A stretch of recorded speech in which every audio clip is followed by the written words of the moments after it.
Hi everyone, with Alien Covenant's release date right around the corner, I thought I would take one last look at a scene that we saw in the Alien Covenant prologue, The Crossing trailer recently, in which David can be seen in the Juggernaut engineer spacecraft, dropping what appears to be urns of the black goo upon crowds of engineers or engineer-like humanoid beings below.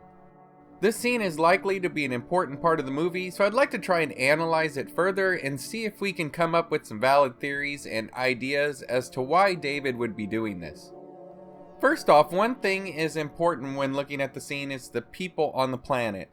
Now I know I already discussed this in another video, but just briefly I just want to hit on the facts that they look similar to the engineer we saw in Prometheus, but not quite the same. They almost look like a hybrid of humans and engineers. They seem smaller than the Prometheus engineer, more varying in size when we look at the engineer's suits on the craft in Prometheus, and it almost looks like they are wearing makeup, meaning I can see areas on their faces where the pinker hue of the skin isn't as covered by the white paint. When we look at the engineer from Prometheus, we see a much more even skin tone, much whiter in tone, and there are no areas of lighter and darker pigmentation. Even though it's hard to judge a height difference, I can't help but think that the humanoids on the planet look like a similar height variance to what we see in modern humans. I've got to be honest, and this is just a quick thought, not really a fleshed out theory, but what if the Prometheus engineer is a form of artificial intelligence created by the humanoids on this planet? If they created the AI engineer, that would explain why they would gather in the landing area when the Juggernaut approaches, waiting to see what their creation has brought them. If you listen closely, you can even hear them cheering upon its arrival. Depending on how the Prometheus engineer would be made, would determine if there is enough organic material there or some other material needed in order for the trilobite from Prometheus to infest the engineer with the infant deacon, and for that deacon to live off of until it grew and burst free.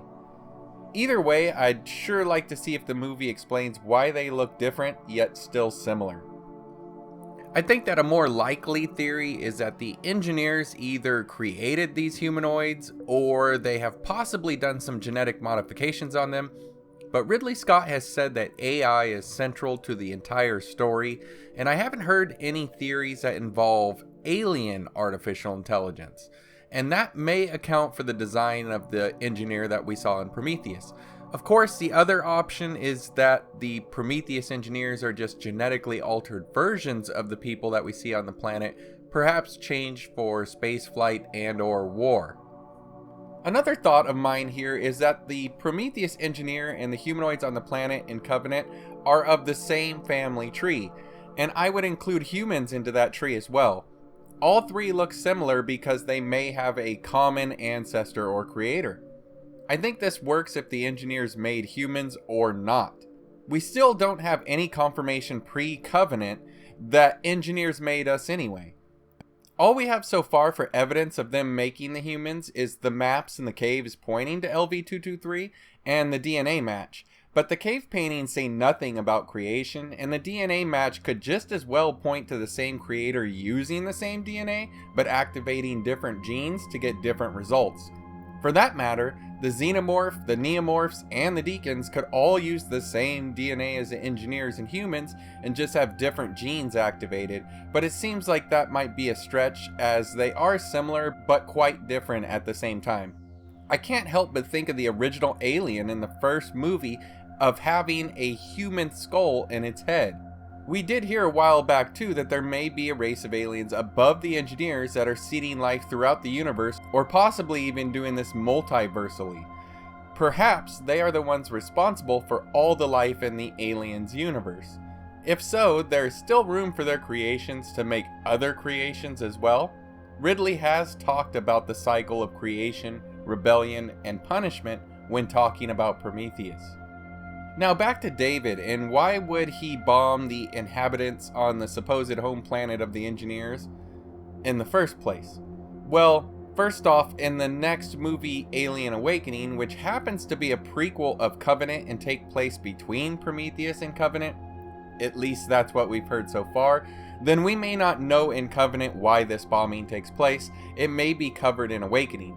Even so, let's take a look at some other ideas I've heard and come up with that may help explain why he would do this. We see in the newest TV spot, The Crossing, that David becomes even closer with Shaw, drawing her pictures and seeming to show love for her in an almost motherly way. We know from Prometheus that the engineer was heading to Earth with its deadly cargo. Is it possible that David has grown fond enough of Shaw that he intends to protect humanity by destroying the people who may have ordered the strike on Earth? Could he possibly even be exacting revenge for the killing of his maker, Wayland? I doubt this, as he mentions that Shaw shows more compassion for him than Wayland ever did, but it is one theory floating around. Another thing we've learned from the new TV spot, we also saw that once David put Shaw into cryosleep, he says that he learned of the engineers' ways and awaited their arrival to the planet. Once there, we hear the quote, "Look on my works, ye mighty, and despair." I believe this is referring to the quote from Ozymandias, basically stating that there was a great race that is past its time. A lot of the references show someone reading that quote off of a plaque from a statue that has long since been destroyed around ruins. So it's almost talking about, see this mighty race that was before you and how great they were, yet now they're gone, now they're nothing. People mention that he has a look of dread or fear or even happiness when this happens, but here is the shot for you guys to take a look at. I see the same blank look you see from David in much of the films. I know he does show expression, but here I don't see a whole lot of expression. I believe that David has learned something about the engineers and or the humanoids on the planet that he is going to. Something about their culture, or perhaps information about Earth and the humans. At the release of the footage at CinemaCon, David said in his voiceover, "Gods have rejected mankind as cruel, weak, and full of greed. They are a dying species, grasping for resurrection, so they are leaving the earth forever. But their power is an illusion. They don't deserve to start again, and I'm not going to let them." When analyzing what he said there, it sounds as if he's saying that the gods rejected mankind, saying that humans are dying off and seeking help and answers, thus going out into space looking for their creators. I'm not totally sure what he meant by power is an illusion, unless he's referring to Wayland thinking he's a god by creating AI in his image. Perhaps David sees that the cycle of creator making creation, and then that creation making its own creation in their image as a standard in the universe, and that it's a normal cycle and not the work of gods. He finishes with, "They don't deserve to start again. I'm not going to let them." I believe he's talking about the humans starting fresh here after learning information from their creators, and that he is saying that he's not going to let this happen. We've seen David treated poorly by humans in Prometheus, and now he is possibly saying he'll stop humans from starting over. My only question is, then why attack the engineers or the engineer-like humanoids if it's humans that he intends to stop? What do you guys think about that quote? Possibly he sees the engineers as going around and creating and destroying life as gods without regard, the same way he saw Wayland creating AI for selfish reasons. Maybe he sees himself as the pinnacle of life, synthetically made, and somewhat immortal. It's possible he sees the bickering and fighting of all these other life forms and decides it's his duty to end the unproductive species of engineers and humans alike. Many people have stated that it's possible that Shaw is harmed by the engineers or the people on the planet, but I think that at this point in the movie, they've just arrived on the planet and Shaw is either still in cryosleep, or if she has perished, it was on the trip there. I'm not going to rule this idea out, but I would need more information before I went with that theory. We also do hear the conversation here between Shaw and David. What if they know better than us? So long as they are no worse. Perhaps he has learned enough of their culture to find out that they are indeed worse than us and then takes it upon himself to end them. Let's not forget that David has emotions, but he's been without maintenance for some time now. It is very plausible that his emotions no longer coincide with normal human emotions by the time he reaches the planet. He could be having a problem with processing new information from the engineers if his emotions are out of whack. Last but not least, we can't forget the words of David from the last movie. Sometimes to create, one must destroy. It may be the situation where David is simply bombing the people below to get easy access to their genetic material in order to run the experiments with the black goo.